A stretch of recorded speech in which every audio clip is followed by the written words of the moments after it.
बिस्मिल्लाहिर्रहमानिर्रहीम अस्सलाम वालेकुम। हमारे इस चैनल में आप सबका खुश आमदीद। दोस्तों PSL 5 के एक और सनसनीखेज अपडेट के साथ आप सबके खिदमत में हाजिर हुआ हूँ आज। दोस्तों ये अपडेट आप सुनकर हैरान रह जाएंगे और शायद थोड़े गमज़दा भी हो जाएंगे। दोस्तों आप सब जानते ही होंगे कि PSL 5 दो सबसे बड़ी और तगड़ी टीमें कोयटा ग्लैडिएटर्स और पेशावर ज़ल्मी रही है। PSL के चारों एडिशंस में ये दोनों टीमें अगर देखा जाए तो ऐसे ही खेलती है जैसे पाकिस्तान वर्सेस इंडिया का मैच हो। दोस्तों पेशावर ज़ल्मी और कोयटा ग्लैडिएटर दोनों ही हरीफ टीमें मानी जाती है PS बात करें। लिहाजा कोयटा और पेशावर ज़ल्मी के पहले ही मैच कुछ ऐसा वाकया पेश आया कि वहाब रियाज को अब PSL से हाथ धोना पड़ सकता। दोस्तों PCB ने वहाब रियाज को PSL से निकालने की धमकी दे दी। दोस्तों वहाब रियाज ने ऐसा क्या किया? दोस्तों वहाब रियाज ने कोयटा और पेशावर ज़ल्मी के मैच के बाद जेसन रॉय के साथ इंतहाई तलख कलामी से बात की। दरअसल मैच के दौरान वहाब रियाज जेसन रॉय के साथ इंतहाई तलख कलामी से बात करते नजर आए। फिर उसके बाद मैच खत्म होने के बाद वहाब रियाज जेसन रॉय को घूरते रहे, जिसके बिना पर सरफराज अहमद आए और वहाब रियाज से के भाई आपको जेसन रॉय से मसला। तो वहाब रियाज ने सरफराज अहमद को भी गलत अल्फाज इस्तेमाल किया। सरफराज के साथ उन्होंने गलत अल्फाज का तबादला किया। तो सरफराज अहमद ने जवाब में इसको कुछ नहीं कहा और कहा कि मैं आपके साथ बाद में देखूंगा। दोस्तों सरफराज इतने सीनियर प्लेयर के साथ वहाब रियाज का ये रवैया काफी अफसोसनाक साबित हो चुका है। दोस्तों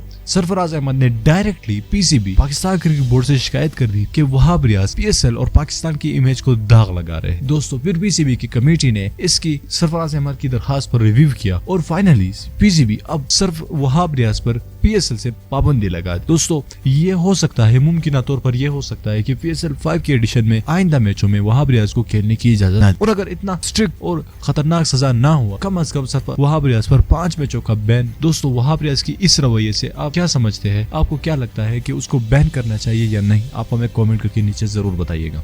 दोस्तों इस वीडियो को लाइक करना मत भूलिएगा और साथ ही हमारे चैनल को भी सब्सक्राइब करिए ताकि आपको आने वाली नई वीडियो के अपडेट्स वक्त पर मिले। मैं मिलता हूँ आपसे अगली वीडियो में, तब तक के लिए इजाजत चाहूंगा आप सबसे। अल्लाह।